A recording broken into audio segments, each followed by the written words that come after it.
अगर आप एक आशा कार्यकर्ता हैं तो ये वीडियो आपके लिए बहुत ही ज्यादा इम्पोर्टेंट होगा, क्योंकि आज की इस वीडियो में हम आपको बताएंगे कि अस्पताल में जो आप प्रसव कराते हैं तो उसको आप जो है आशा दवा प्रपत्र में कैसे भरेंगे, इसी के बारे में आज हम आपको बताएंगे। जी हाँ दोस्तों, तो बिल्कुल वीडियो में आप बिल्कुल अंतिम तक बने रहिएगा। देखिए, हमने एक वीडियो के थंबनेल को जो है उसी तरह से बना करके हमने पोस्ट किया था कि देखिए अस्पताल में जो प्रसव कराते हैं तो उसको भरने के लिए अगर आप लोग सीखना चाहते हैं तो हमारे इस वीडियो के नीचे कमेंट कीजिए। तो बहुत लोगों ने जो इस वीडियो के नीचे कमेंट किया था, तो इसी के लिए जो है आज हम ये वीडियो लेकर आए हैं। आज हम आपको बताएंगे कि आखिर उसको आप कैसे भरेंगे। जी हाँ दोस्तों, देखिए, अगर आप अस्पताल में कोई प्रसव कराते हैं तो इसके लिए आपको जो है 600 रुपये का प्रोत्साहन राशि आपको मिलता है, ये आपको पता होगा। लेकिन ये 600 रुपया भी 4 कामों के लिए मिलता है। 4 तरह के काम के लिए आपको ये 600 रुपया मिलता है।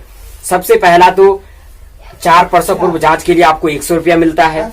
और दूसरा जो है, आप जब जो IFA की गोली है, ठीक है, IFA की गोली यानी कि आयरन फॉलिक एसिड, ठीक है, ये अगर आप खिलाते हो तो इसके लिए भी आपको 100 रुपया। उसके बाद जो TT पहला और दूसरा दोनों TT अगर आप दिलाते हो तो इसके लिए भी आपको 100 रुपया मिलता है। और जो चौथा यानी कि लास्ट जो काम है वो है जो है प्रसव के उपरांत BCG का टीका जो शिशु को लगवाते हैं उसके लिए आपको 300 रुपया। यानी कि टोटल जब आप इसको सारा को कैलकुलेट करेंगे तो आपका जो 600 रुपया इस तरह से हो जाता है। तो इसको आप कैसे भरेंगे इसी के बारे में आज हम आपको बताएंगे। और हम आपको बता देना चाहते हैं कि अगर आप इंस्टीट्यूशनल वाले हैं तो हम आपको इस वीडियो में नहीं बताएंगे, क्योंकि हम बताएंगे सिर्फ और सिर्फ सामुदायिक वाले जो अपने प्रखंड के अस्पताल में ले जाकर प्रसव कराते हैं तो उसको कैसे भरना है उसी के बारे में आज मैं आपको बताने वाला हूँ। तो देखिए, अगर आप ये वीडियो देख रहे हैं तो वीडियो के देखने के साथ साथ आप अपना एक फॉर्म लेकर भी बैठिए, क्योंकि इस फॉर्म में ही हम आपको बताने वाले हैं कि इसको आपको भरना कैसे है। ठीक है, तो बिल्कुल आप लोग फॉर्म लेकर बैठेंगे तो बिल्कुल बेहतर रहेगा, क्योंकि देखिए हम आपको ये जो काम आपको बताने वाला हूँ अस्पताल में ले जाकर अगर आप जो है प्रसव कराते हैं तो उसको कैसे भरेंगे। तो इसके लिए 4 कोड जो है आपको पता होना चाहिए। सबसे पहला कोड है C1.2, उसके बाद C1.4, उसके बाद C1.5, C1.6।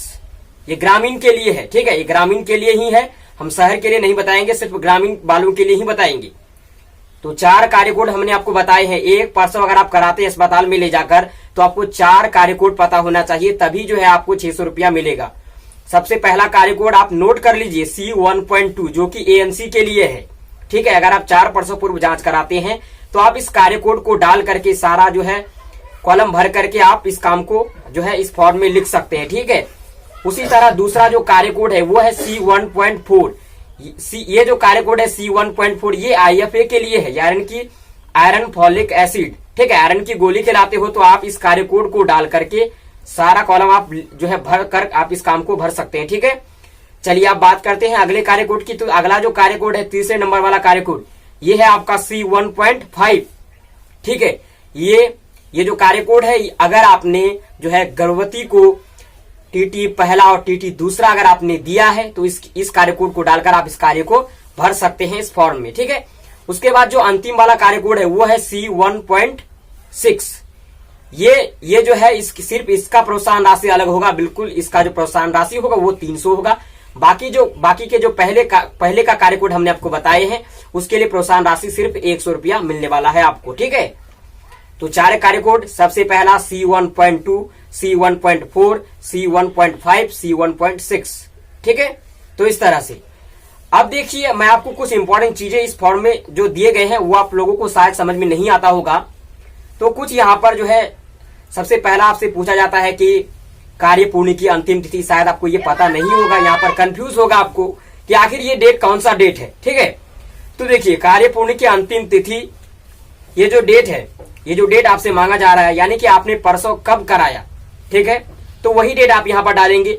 उसके बाद जो पंजिका कोड है, ये रजिस्टर का नाम आपसे पूछा जाता है। ठीक है, तो हमने कहा था कि आप रजिस्टर की सूची डाउनलोड कर लीजिए, उसी से आप देखकर रजिस्टर का जो कोड है वो आप लिख सकते हैं। जैसे कि ANC के लिए तो हमको पता है कि R24 ही होगा। उसके बाद जो है IFA, उसके बाद जो IFA TT फर्स्ट सेकंड, तो ये जो है R7 में आएगा शायद। ठीक है, हमें भी इतना कंफर्म नहीं है।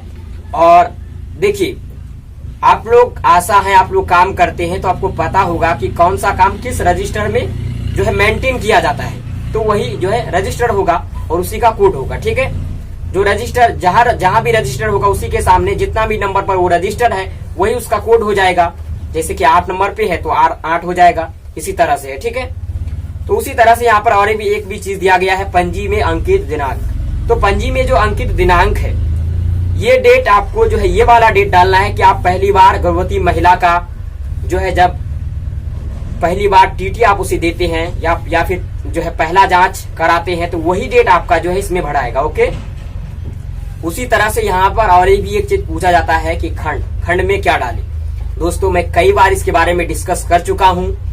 जैसे कि ये फॉर्म हमने भरा है, ये फॉर्म हमारा जो है भरकर कंप्लीट हो चुका है तो इसमें हम खंड 1 ही डालेंगे।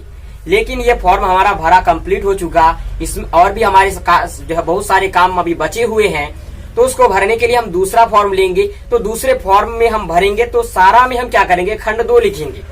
उसी तरह से जब हमारा दूसरा फॉर्म भी भरकर कंप्लीट हो जाएगा लेकिन हमारा काम अभी तक बचा हुआ रहेगा तो हम तीसरा फॉर्म लेंगे। तो तीसरा फॉर्म में भी हम जितना भी सारा कार्य लिखेंगे उस सारे कार्य के सामने खंड 3 लिखेंगे। तो यही खंड है। तो ये थे कुछ बेसिक इन्फॉर्मेशन। अगर आपको किसी और भी काम के लिए जानकारी चाहिए, किसी और भी काम के लिए कार्य कोड चाहिए तो आप हमें इस वीडियो के नीचे कमेंट करना ना भूलें, क्योंकि देखिए ऐसी वीडियो बनाने में काफी ज्यादा हम लोगों को दिमाग लगता है, मेहनत भी लगता है। सो फ्रेंड, मैं जो है इस वीडियो में इतना ही, यहीं तक मैं इस वीडियो को एंड करना चाहूंगा। तो आप लोग कमेंट करना मत भूलिएगा।